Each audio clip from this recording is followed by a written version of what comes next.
welcome to the podcast. It is Punt Pals, Robbie and Nick. Man, a week goes quick and it's been a big week in footy. How are you tracking? What's going on in the world of Nick Restovic? Not too bad, man. A very warm welcome to all our listeners around the nation, mate. We're growing week on week, of course. And, mate, it's just so much to cover, isn't there? It was mixed results across the board. It really was. A few upsets, a few short price favourites eluding, but it's just plenty to rip into in today's potty, mate. And a lot of drama. There's a lot of drama. You love a bit of footy drama, don't you? I do, mate. I'm just waiting to see what happens to Stephen May. That hasn't been decided. Has that been called? I don't think so. He's talking. They're talking 3 weeks. Are they? Yeah. Mate, if he gets suspended for that, like, it changes the face of footy, doesn't it? Yeah, I think it does. I think the face of footy's already changed, hasn't it? Well, it has, but that takes it next level. Oh, it's all about the bloody outcome. It doesn't matter if it was a footy act, non-footy act. If you're not injured or you haven't been knocked out or you're playing next week, straight away it gets thrown out, doesn't it? It does, and it depends on what player you are as well. If Nick Dacos did that, for example, he'd be commended by the AFL. But Stephen May, football act, he's taller than the other guy, so that's why shoulder hit head. Did you see a tooth fly out there in the footage? I think there was a tooth that flew out. Oh, I didn't see that, actually. So I caught that today, so that might add a week to it. Oh, lucky it flew and he didn't swallow it, I suppose. There's a chance of retrieving it. But look at us go. We're already ripping into it. I guess for those who haven't listened to us before, you can hit us up on Spotify. We're all over the socials, mate. You can pretty much get us anywhere, really, can't you? Well, you can. We're not that hard to find. So get around us. We appreciate it. And follow our bets as well. Yeah.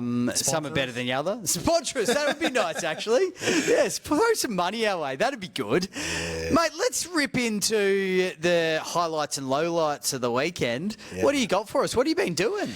Mate, definitely the weather in Perth's been shizer, hasn't it? So the low light for me was zero fishing in the tinny, which is generally my little outlet for the weekend and get away from all the stresses of work. And just didn't happen for me, mate, unless I was going to go out there and brave the perfect storm, which my lovely partner Sarah wouldn't have allowed me to do. As a dad, got to be responsible. But I did get to go along with my nephews and son to the Dinosaurs Alive. Oh. I'm a family man these days, Robbie, you know. You are a family man. Where is that, the Dinosaurs Alive? It was at near Northbridge there. I think it's Northbridge Convention Centre of sorts. And it's kind of, your T-Rex moving around, everyone having a great old time. And, mate, just trying to keep a hold of man, dude. You turn around for 2 seconds, he's climbing up the tail of the bloody Tyrannosaurus Rex. So he's like his dad? Pretty much, man, yeah. Yep. So that was cool. But the highlight was definitely my boys getting it done against the Pies, mate. You would have been losing it on Sunday in front of the TV, wouldn't you? Yeah, I was a bit excited, mate. Yeah, to say that much. I was ready to launch and have a few beers, but many of my mates don't really follow Freo, so I was pretty much having a few beers solo, man. Well, you got to do that sometimes, and mate, it's probably a good one to watch solo because you can just go ballistic at the TV. Van was asleep for the first half, so I was just trying to keep quiet. But when he was up, I was up and about, bro. That's hilarious. And one of our friends, your boss at Tab Touch, actually, her son is a massive Freo fan, and it was his birthday on the weekend. He was going to go to Melbourne because he's an MCC member and watch Fremantle, but he was too scared they were going to lose, so he didn't go. FOMO. Imagine if he went. Imagine the FOMO. Yeah. Yeah, he should have cashed in there and gone to Melbourne for sure. Crazy. What have you been up to, big dog? Got to go. Man, I had the quietest weekend ever. I had dinner with friends Friday night. That was nice. Then Saturday, me and Lance kept it. No. Saturday, we actually had a 70th. Alana's mum's 70th. So that was pretty big. Was it Lucy's your dad's birthday over East? No, that was at 3 a.m. wasn't it? That was a big one. That was a good podcast, mate. Yeah, it was. I was still feeling it a week later. We were actually home by a reasonable hour. We watched the footy that night, but we got a limo to Crown. That was pretty cool. Yeah, nice. I've also been doing some online shopping, man. I actually got you a gift, a bit of Punt Pals merch. You love a bit of merch, don't you, mate? I do too. Still rocking the Punt Pals t-shirt today, so. Oh, yeah, well, I've got some improvements to that. So, first up, I'm just leaning out the video here.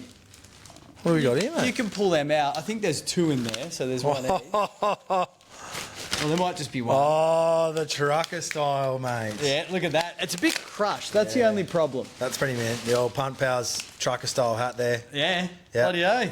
Mate, that's mint. Hang on. I haven't opened mine yet. So Yeah, they're a nice. bit squashed. That's the only problem. I don't know if that's going to be a problem. So if you're not watching on video... Nah. Yeah, love that. They're a little bit... Yep.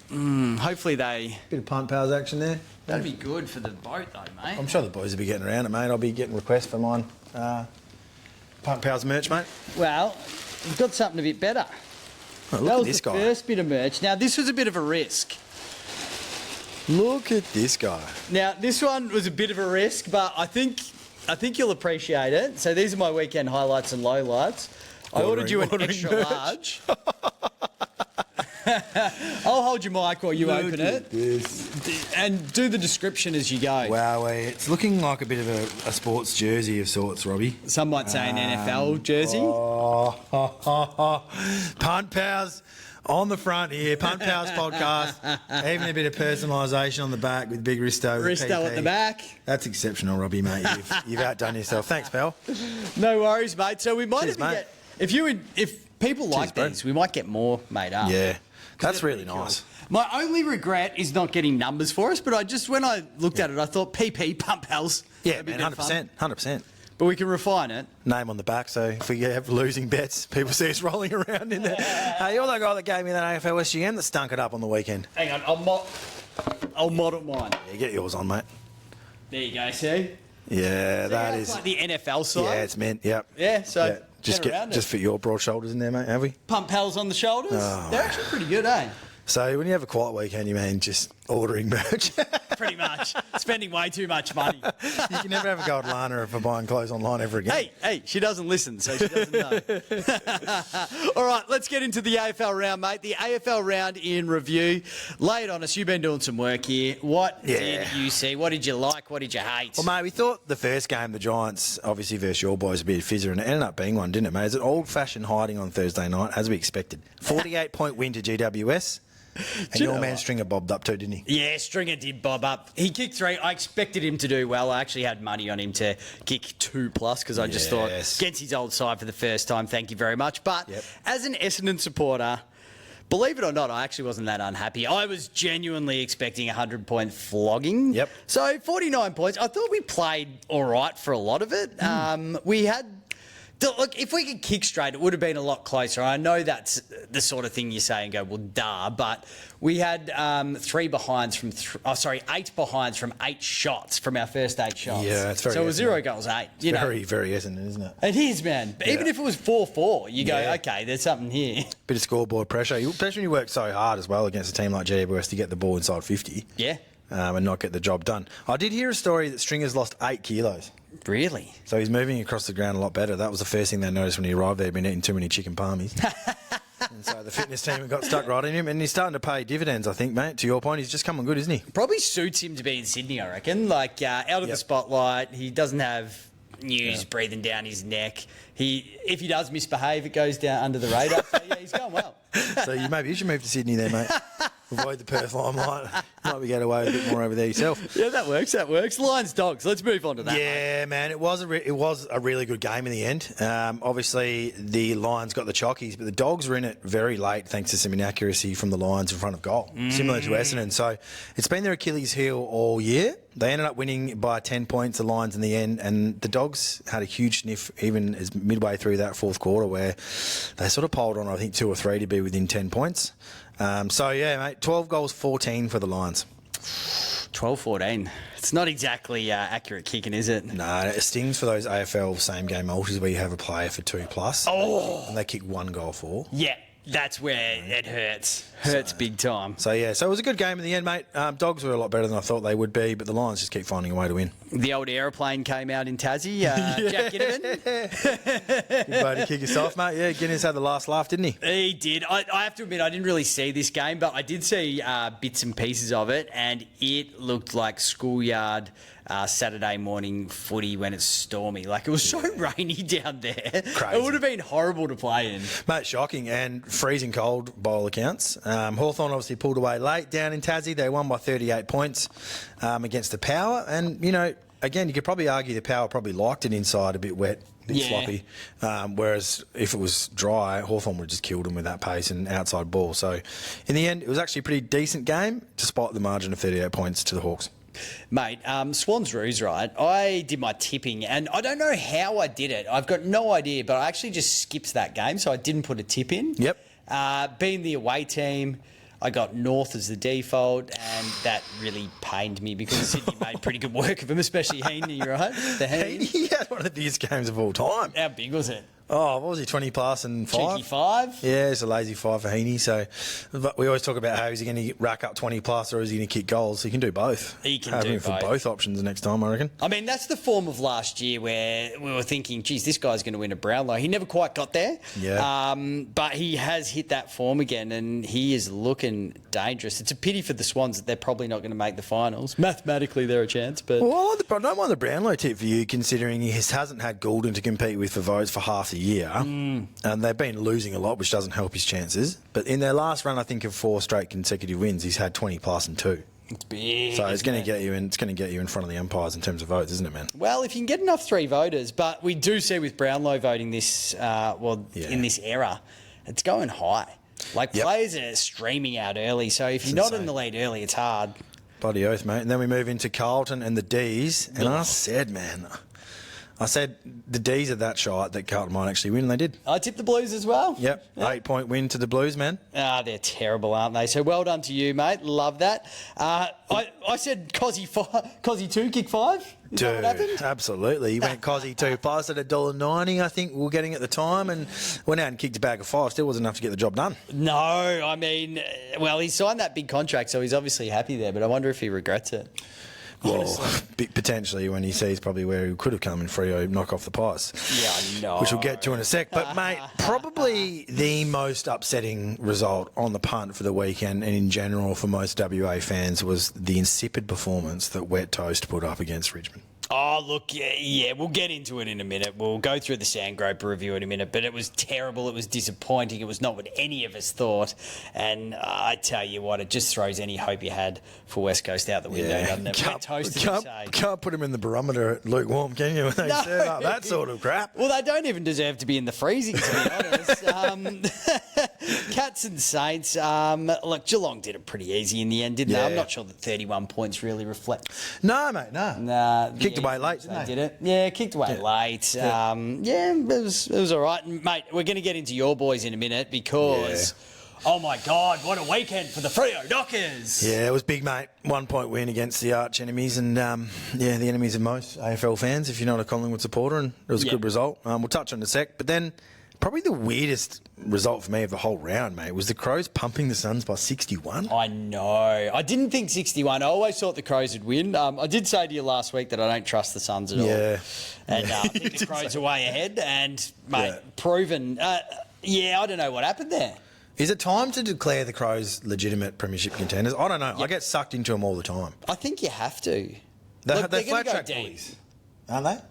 I guess they are. They're third on the ladder, though, so they've had a few flat tracks. Yeah, I don't know. I'm just worried about some of the teams they've beaten in terms of quality, but we've got some stats on that a bit later to get through, man. Well, they're going to have an easier run into the finals. We know that much, like compared to a Brisbane or a Collingwood. So absolutely, man. They'll be primed, that's for sure.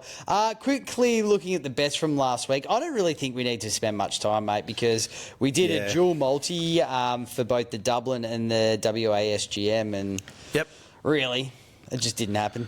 we whacked the Eagles in, didn't we? That was a mistake. $1.73. We thought they were the value for the round. Didn't they stink it up big time? They did. We picked Geelong and the Hawks and the Dublin. They saluted. So 2 of 3 there. And then obviously in the SGM, mate, Harley Reid got 20 plus, which was great. We tipped West Coast head-to-head again. So Shanahan kicked his. Jack Williams, mate, absolute tragedy. What happened there? Didn't even have a possession. Got subbed off. Was he injured or was he... Nah, mate, just didn't touch the footy. In the first half, and they got rid of him. Got rid of him, so we weren't a chance of winning that one. And in the Freo game, Jackson kicked that clutch goal. Bolton had him anytime, kicked 0 goals 3. Yeah. And Switter went goalless after kicking 3 the week before. I was surprised about that, but Bolton looked likely a few times, didn't he? Yeah, he did, mate. It didn't happen. You know, I get a lot of feedback on the multis, and we share frustrations on certain players who let us down. So I've got 5 in here today quickly to run through. Oh, hello. Called the multi-killers. Hello.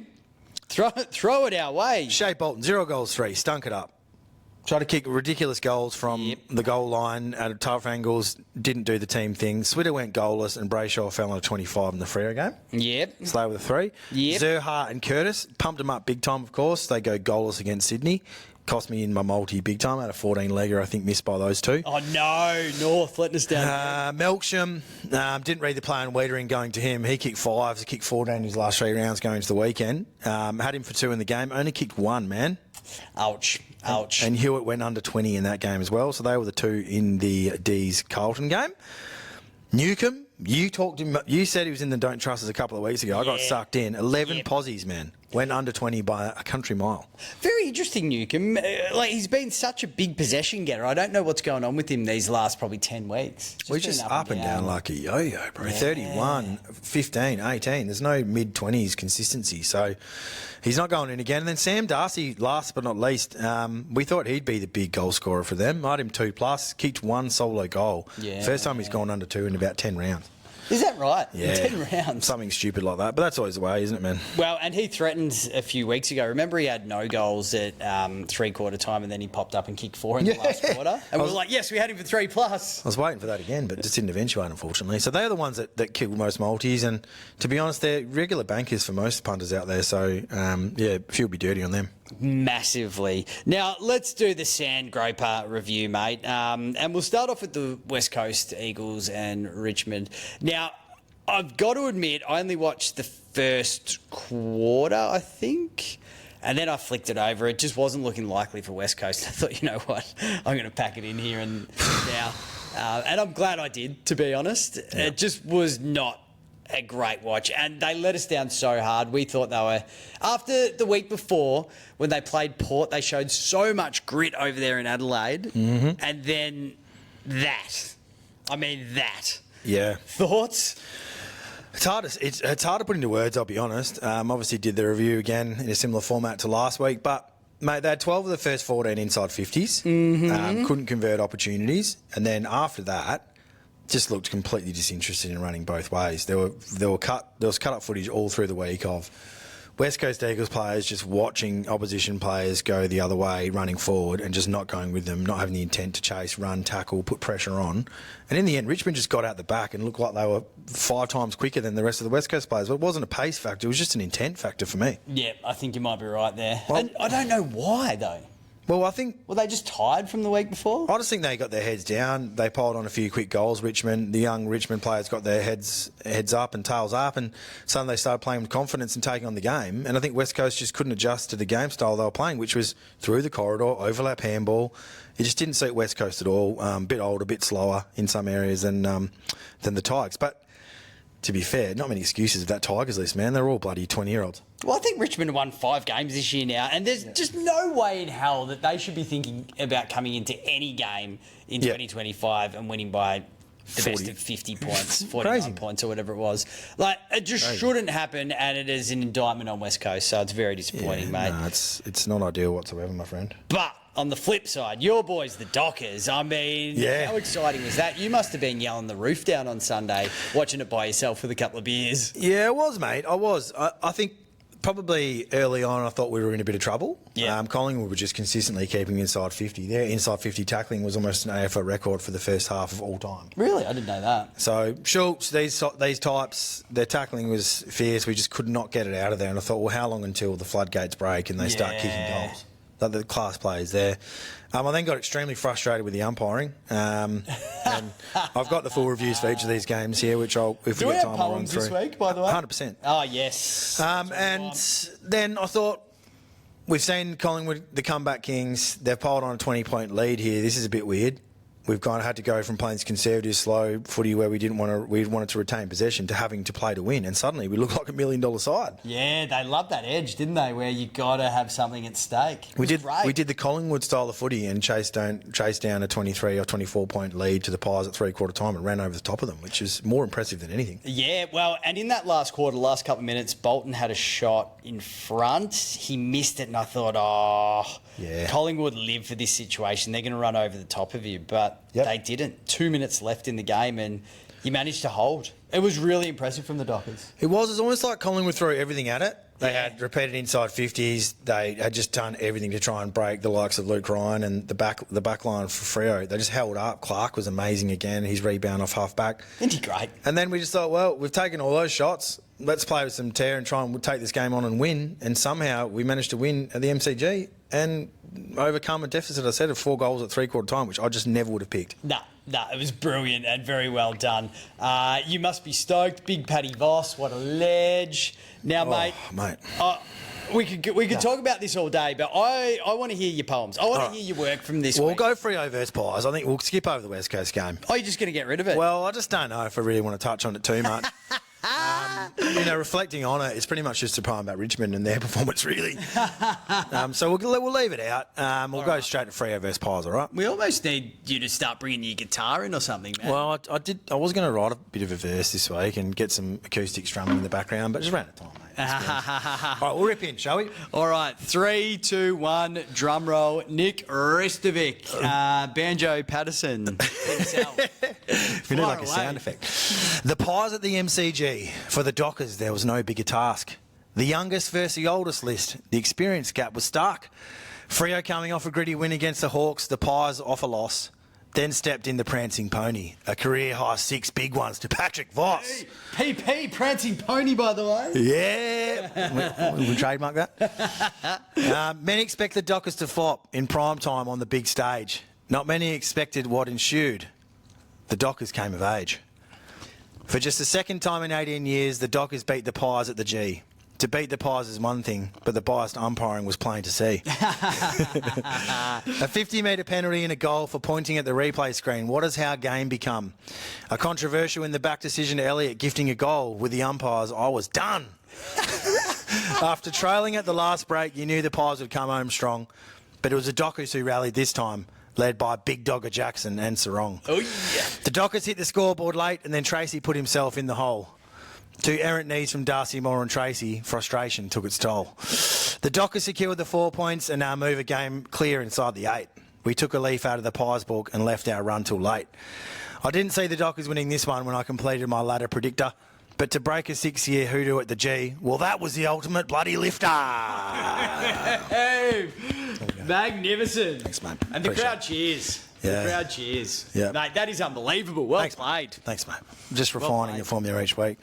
And I'll ask you to step up. You can do the West Coast one next week, mate. I don't know if I have it in me. I'll try, but mate, you were elite at that. I don't really know if I want to rain on your parade there. Maybe I'll play the acoustic, you do the lyrics, or... Oh, okay. I'm up to try it. I'm up to try it, that's for sure. Let us know your thoughts on the socials there. Let's get some pressure upon Robbie next week. I love it, mate. You just do such a good job of those. It's a new thing that's come on board. I was going to suggest bringing Risto's roast back at one point, but... Yeah, mate, give the people what they want. No, we've got this now. A lot of frustration after that West Coast game. I'd like to vent out. But quickly, shall we, before we skip over, I think we need to talk about a couple guys from the West Coast game just before we skip over it, mate. Harley Reid, 27 posies, 2 goals quickly. Very good, very good. Lots of contract talk for him this week, isn't there? They're really ramping it up. Mate, I tell you what, West Coast have come back to the table, haven't they? Apparently so. I'm hearing $10 million sort of figures over multiple years, but... Well, there's talk they're putting like 3 different offers to him and being like, do you want the 2, do you want the 7, do you want the 9? Yeah, and then an option after 2 years to extend for 7 or something crazy like that. So they're doing some wild and wacky things, but... They want to keep him. I tell you what, that was probably the only reason that you would have sat to watch that game. On the weekend as an Eagles supporter, just to watch Harley Reid be the best player for their team at 20 years of age again. Yes. It's pretty impressive. It actually is very impressive what he's doing at the moment. He's still got so much upside, so it'll be interesting to see. We just love him, don't we? And 2 guys, a quick shout out to yourself. You said that the Richmond mids, the 2 experienced guys in Hopper and Taranto, if you go back to the potty last week, rewind the tape, you said they'd be dominant. Yeah. Both kicked multiple goals and had 30 plus. I did see, was it Hopper on the boundary where he just, that nice little sneaky snap? Was that was the week just gone, wasn't it? 33 posies, 2 goals, mate. And then I think Taranto's, 2 goals as well. So, and 25, 30 plus. So, bloody hell, man. Complete games there. That was probably, when you get sucked into the Eagles at the head-to-head result, they were the 2 you probably should just load it up on. 100%. I mean, hindsight's a lovely thing, isn't it? But, I mean, I just still, based on everything we saw, the Eagles should have won that, so I stand by the tip. Yeah, so do I. That's funding for you. They just didn't show up at all. No, they just did not show up, mate. Cooked all of our bets. Everything. So anyway. Everything. At least a quick review of the bets, mate, this week. Mate, we'll launch into the barometer, I suppose. Anything else you want to mention on West Coast and Freo? Are we good? Nah, man. The barometer's become one of the most popular pieces of the podcast. People love it. Yeah. It is good. It's definitely hitting the mark. And, we do dive a little bit deep into the stats at times. We've been into players the last few weeks. We've been talking about some players that haven't been performing, some elite older players that need to be re-signed. This week we're just going to keep it very simple and just go with teams. Love it. Love it. Happy with it? I love that, mate. And you are going to start us off because I just can't bear to talk about this, to be honest. Yeah. You going to start from the bottom or what? All right, we'll start from freezing. Okay, because I couldn't bear to speak about the old... the Sizzlers, but we can start with freezing. You want me to start off with freezing? Yeah, you can start with freezing. Start with freezing, mate. We touched on it a bit, but Eagles are done. We've spoken about them. Don't worry about them. So disappointing, man. Like they, mate. I look at what we've got written here, and you just go, "What the hell? Like, shit show. Why are they so bloody cold? It's disgraceful. They suck, and I'm just so sad." But they suck bad, but it's the way they suck and the way they give opposition teams a sniff with their turnover footy, which to me is one of the easiest things to fix in a game of footy. Is that fitness? Is that youth? Is that fitness? Is that just lack of endeavour? Is it lack of skill? I think the whole thing, to sum it up, is a pressure of expectation. If you're the underdog going into a game and you manage to be in it for 3 quarters, the pressure's off. You never expected to win. Yeah. I think what happened the weekend is that Richmond came here, Eagles expected to win. They were in the market. Suddenly you get guys like Ryan Marrick trying to kick across goal like they're seasoned veterans and turning the ball over. The careless Harley Reid hit again. We talk about it every single week. Gave another goal to Hopper directly in front. But, mate, some guys quickly want to ask you a couple of questions about Matt Owies. Where's he at? Hard to say. He came over here and we were thinking, wow, he's a really good pickup. He was good last year. 35 goals is he even in Carlton team. He was in the 2s last week. Came into the team of the weekend, went goalless. Yeah. What's happened to his craft? Well, you'd almost say it hurts when you go to a lesser side, but how good were Carlton last year? They made the finals. I can't remember. Nah, bombed out. I think. I don't know where he's at, to be honest. If you're not getting a regular game at the Eagles, you got to start questioning yourself. You do, and senior players to me aren't leading the way. Tim Kelly, 15 disposals again. Looked like he's jogging up and down, really, just going through the motions from the footage I saw, and then. You know, the only highlights really were probably Liam Baker, who looks like the best player immediately. Yeah. Suddenly looks all Australian. And Harley Reid. Does Liam Baker win their best and fairest this year? I reckon Liam Baker's their future captain. Yeah. I'm going to go as far as saying Duggan, at the moment, I believe he's the captain. He'll step out. Liam Baker's your ready-made captain, knows what premiership success looks like, can drive some standards around that group, and is clearly, in my mind, the only one playing with a level of desperation required. I don't hate it. He could definitely be the man for that. He looks. Do you know what? Sometimes I'm a huge Baker fan. I watch him when I'm. Oh, you're a multi. You load him in your multi every week. I do, man. Yeah. Do you know, like watching the footy though? He's almost a twin of Liam Duggan, the captain now. They look so similar. Yeah, they do. Yeah, they're the same size. They look the same. They have similar possessions. It's interesting. Well, I think they put him on the ball on the weekend, which I really liked. West Coast. Yeah. Well, the game was done, but I think if you're going to run with that, just leave them in there more often. They don't have any experience. Well, put some players in there that know what they're doing. Exactly, and you need a guy that's probably a bit more experienced and I wouldn't say bigger bodied, but you need someone that Harley Reid can run next to. Last year when Elliot Yeo was in, you look at those two together and you go, all right, well, Harley Reid's almost walking a bit taller next to Yeo. It gave him the space to actually play his own game, whereas now he's just got to be the leader, and this kid's 19 years old. I think he needs some senior, big-bodied players around him to lead the way and let him be him a little bit. Well, they hoped Jack Graham would be that. Obviously, he's rubbed out for dissent or something, wasn't he? Oh, yeah, for homophobic slurs. He got 4 weeks. So I think, very good point you raise before we move on to the cold. You look what North Melbourne did, bring in Parker and some seasoned guys who tackle, put pressure on and can win contested footy. I think the Eagles could do worse than trying to find a few guys mid-20s that aren't necessarily game winners for you, but at least neutralise the contest and give you some looking at clearances and let Harley Reid go to work. So that's going to be their recruitment focus, I think, over the next 12 to 24 months. Yep, I tend to agree. Now, if we look at Colt, this is a team that have really sort of fluctuated throughout the year. They've been freezing. They've been room temp. I'm pretty sure we had them as hot at one point. I might have chucked him in there. But, mate, they're very cold at the moment. And I'm not disappointed. I'm not angry. I'm not upset. I'm just meh. Like, they probably are for me room temp. Like, I feel them to be very meh, but we've got them in cold today. They're all at sea for me. Yep, and we are talking about the Demons. Yeah, the D's. Speaking of people disappointed in their club, Max Gawn would be shattered right now. He's doing his best. He's probably All-Australian ruckman this year. He hasn't had many go with him. Yeah. But look at it, man. They've won 6, lost 12. They lost to Carlton on the weekend, arguably the worst form side of the last 10 weeks, which shows how bad they're going. Even with Cozzy kicking 5, May's out and rubbed out for 3 or 4 to your point. You've got Lever, an All-Australian backman, playing in the 2s. Bailey Fritsch is out the door at the end of the year. Suddenly, they're looking at a team where they're going to have to blood a lot of youth and hope that those draft picks they've invested in can play really impactful minutes early. To me, mate, I can't see where they win on any part of the field at the moment. They suck forward in terms of inside 50s and key forwards. They don't have any. They're trying to pull Danaher out of retirement. Yeah. Why would Joey do it?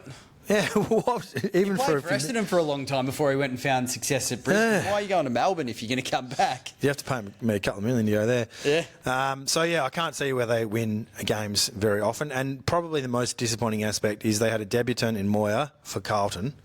He kicked 4. Kicked 4, man. Man, who sees that coming? So, what sort of money you got for that? He's not Murphy Reid. So, anyway, D's no good. Big sliders, man. See you later. Catch ya. The room temps. Yeah, man, I've got to agree with you here. I'll let you reveal who they are in a second, but 2 months ago, I thought, look, these guys are going for top 4. They're going to be top 3, probably, top 4 at least, and they're going to storm their way into the finals, but all of a sudden they find their way out of the 8. I don't know how. And the team we're talking about is, of course, the Western Bulldogs. Oh, yeah.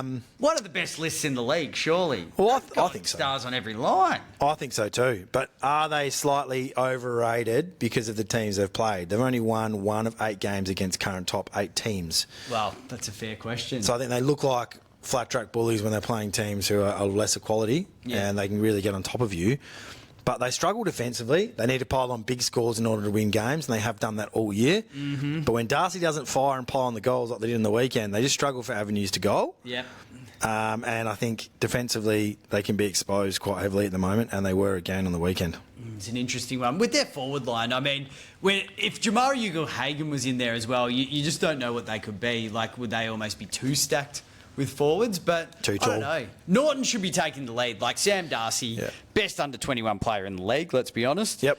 But he shouldn't be the big dog up there. Norton should be the big banana. Yep. And, Sam Darcy should be taking the second defender.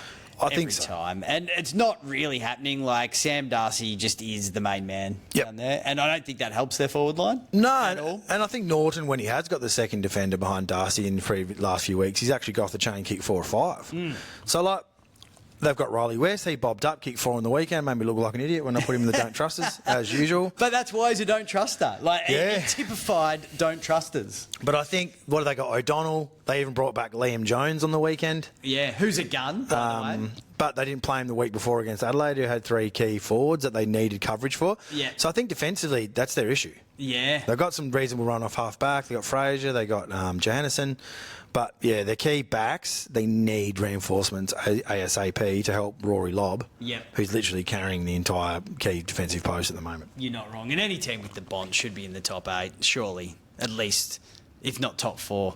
So don't get sucked in on the weekend to the Lions only winning by a small margin. The Lions kick straight, they would have won by 40. The game would have been put to bed very early. So, a bit flattering in the end, I thought. Love it. All right, moving on to the hots, my friend. The hots. Who you taking here? Well, who is hot? I would have liked to have put him in Sizzling, as you know. But we're definitely going to have to throw Freo in the mix here for hot. Yeah, they're running hot at the moment. It's hard to believe they're only 7th on the ladder still. Yeah. You know what I mean? Yeah. I feel like they've won a lot of games now. So tight. 5 in a row, is it? Yeah, they won. I think they won 5 in a row, 7 of their last 8. Yeah.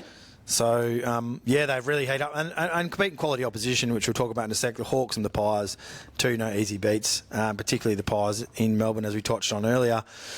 And I'll tell you what, mate, they have the worst percentage of the entire top 8, so they need to actually fire up this weekend and pump West Coast to be in the mix. Yep. That they do, and when we get into our tips tomorrow, you'll find that I think we will get behind that. But you're right. They just need to keep winning. I mean, when it comes down to it, if they keep winning, they make the final. I didn't have them beating the Pies at my ladder predictor last week and had them finishing at 6th. So now they need to win the games that they're supposed to win, and they have a habit of not doing that, Robbie. They do. And you're right, and they have a habit of winning the games they're not supposed to. Derby last year, anyone? When they got pumped by 58, or the Saints, when they lost to the Saints, or Port at home, cue the sad music and the violin. But why I think they're a better side than they were last year. They've still got Alex Pearce to come back in. Yep. Hayden Young's just come off a serious hamstring. He played a quarter as a sub on the weekend and looks like he's that forward of the centre polish they need going inside 50. But most impressively, they're always knockers about their scoring efficiency, the way they can hit the scoreboard with no key forwards. They now have Bolton. Tracy's come of age. Murphy Reid kicks a goal every now and again. And your man, the Voss, man, Prancic Pony.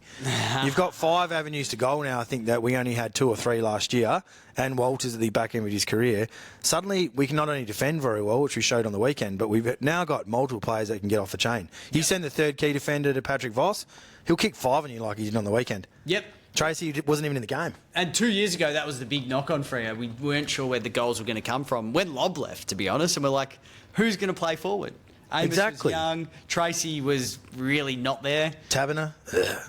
Nah. And then they've turned it around and you've got all these big boys up the front. So they'll play the selfless role. And I think I've been copying a lot of frack as a Freo supporter. You won one good game. You know, you beaten one decent opponent. The Dogs have won 1 of 8, everyone, against top 8 opponents. We've won 5 of 7 against top 8 opponents. Play the violin for this, So, man. you know, Play the violin for it. Just lay off, all right? Poor Freo supporter. We can beat the decent side, so we'll be around the mark, mate. Don't worry. Book your tickets now. Yeah, mate. I think you'll make the 8. I think top 4 might be just a bit past gone. There's time, but you know. So. I think you're right there. Anything can happen, mate. Double chance might be very tough. Look, all you got to do is just keep winning. That's all you can do. Beat what's in front of you every week, and we'll see where you go from there. Mate, we're going to move on to the hot. Who you got as the sizzling, or from the hot, I should say. Who's sizzling this week? Oh, mate, there's a big sound, isn't it? Oh, it's a huge, big sound. The Orange Tsunami, surely. Yeah, I do love this side. I know, you love it. I'm surprised you haven't just ripped into this straight away and just declared your love. I don't want to. I'm so torn by things because I bleed red and black. Yep. And then I kind of have a love for the Freo and West Coast. Yep. Teams. You know, I was going to say the West Australian teams, but you know, it's hard to love West Coast at the moment. So I can't have a 4th team that I love. It's going too far. Yeah. But I do appreciate. I mean, if a team can't win the grand final that's not Essendon, I wouldn't mind seeing it being GWS. They're 2. It's weird in your sense, mate. The 2 expansion teams are my 2nd and 3rd teams. Are they? Yeah. Are they? I think maybe there's this camaraderie around not winning a premiership. The 3 of us, Freo, GWS, and of course the Gold Coast. At least pick a side who's going to win a flag, mate. You need some. Well, I know exactly. Yeah, especially on the punt. So I think I love GWS. I think they've just got so much firepower across the field, every single line. They've beaten the Cats, they've beaten the Suns, they've beaten the Lions, and they've beaten the Pies all this season, which shows to me that if you can compete against the best, you're in the mix. They now have 6. They're now in 6th position on the ladder, 4 points clear of the Suns, who are now in 8th. They play Sydney, the Bulldogs, North, Suns and Saints on the way home. They should be winning 4 of those 5 and make the top 4. They're a big chance. They are a huge chance. I mean, you look at their forward line, great. Firepower everywhere. Their midfield, dominant. Their back line, 2 of the best defenders in the league. I mean, every bloody line is good. They're good. They are. They're going to win in Melbourne on the big stage. That's always been the knock. They've been there before. Yep. And they haven't got the job done. But I think you mentioned it last week. You feel that pain, that burning desire after losing your grand final. You're better prepared the next time. And I think you bang on, man. If they're going to go top 4, they'll go deep in the finals. Cadman's better. Stringer's now in the team. Yep. They only need to kick another 4 or 5 goals to win. And I think they can do it. Yep. When you got Green, Hogan, that you haven't even mentioned yet. Hogan. We were tipping for the Norm Smith. He hasn't been bad. He hasn't quite got there. But there's goals everywhere. Brett Daniels. Yeah, your man. Yep. He's back Toby again. Green 2.0. Ash, 25. I mean, the list goes on. Callahan. Josh Kelly can't even get a run through that midfield. That's how deep they bat at the moment. No, I almost forget about Cornelio, to be honest. Yeah, he came and played a really good game a couple of weeks ago. Yeah, so, mate, and then Taylor and Buckley down back. Like, you just look at them and go, gun. Iden's a gun. Even Like, Brown. there's guns. Brown. Brown. This goes on and on. I can't think of anyone who's actually playing bad. Darcy Jones. He's a ripper in the helmet. Yeah. Yeah. West Aussie boy, by the way, as Yeah, well. no, get him back home. Mate, anyway, they are sizzling. You are absolutely correct. And I think that wraps us up for today. It's been a pretty big episode. Lots to get through. We'll be back tomorrow with our trusters and don't trusters, and then the multis on Thursday as well. It's huge, mates. Bloody oath, get around us. Big weekend of footy coming up, and we've got plenty of games to rip into. So tune in again tomorrow.